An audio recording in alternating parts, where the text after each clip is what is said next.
Peux-tu nous dire dans quel quartier nous sommes? Nous sommes à Plessis-le-Roi, au quartier des Îles, avec un bâtiment que j'affectionne particulièrement, qui est la Bulle. Et c'est vraiment un symbole de notre ville. D'accord. En quelle année a-t-il été construit?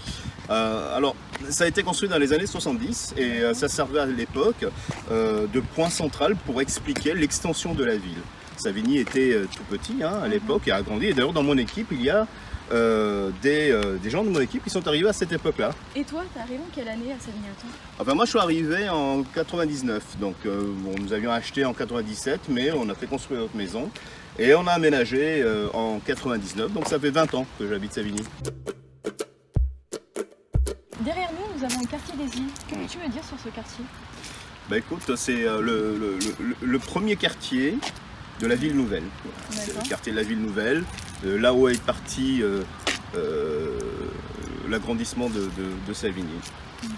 Voilà, donc la particularité aussi qu'il y a, c'est que tous les quartiers sont construits en fonction des promoteurs, des lotissements qui sont créés ici et là. Donc, il n'y a pas un urbanisme global de Savigny qui a été pensé et réfléchi. Donc il y a par moments des choses assez curieuses dans certains quartiers, des croisements qui sont très difficiles à prendre en voiture parce qu'il n'y a pas trop de visibilité, parce que ça n'avait pas été conçu comme étant une voie de circulation au départ, mais plutôt comme la fin d'un lotissement. On entend souvent dire que Savigny est une ville dortoir. Qu'en penses-tu? Malheureusement, c'est vrai. Pourquoi? Parce qu'en fait, la municipalité n'a privilégié qu'une chose, la majorité municipale, pour être précis, n'a privilégié qu'une chose, le logement au détriment de l'activité économique de proximité.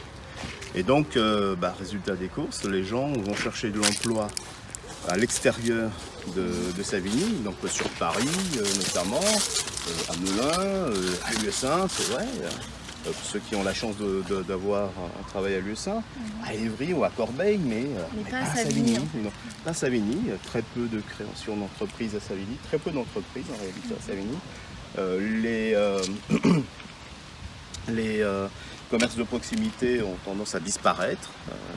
Il n'y a pas eu une véritable politique d'accompagnement de l'entrepreneuriat et de la création d'activités de proximité. Peux-tu m'en parler plus de comment était Savigny avant par rapport à aujourd'hui? Ah oui, comment était Savigny avant? Du moins, le Savigny que moi j'ai connu quand je suis arrivé. Ouais. Donc, voilà, il y a 20 ans. Donc, en 20 ans, j'ai vu beaucoup de choses de changer. Des choses positives et des choses négatives, beaucoup de choses négatives. On espérait que les choses resteraient aussi belles que nous l'avions connues. Voilà, et malheureusement, ça s'est dégradé. Mais c'est pas trop tard, on peut encore corriger les choses. Changer les choses. On peut encore corriger les choses, ouais. Ça c'est sûr.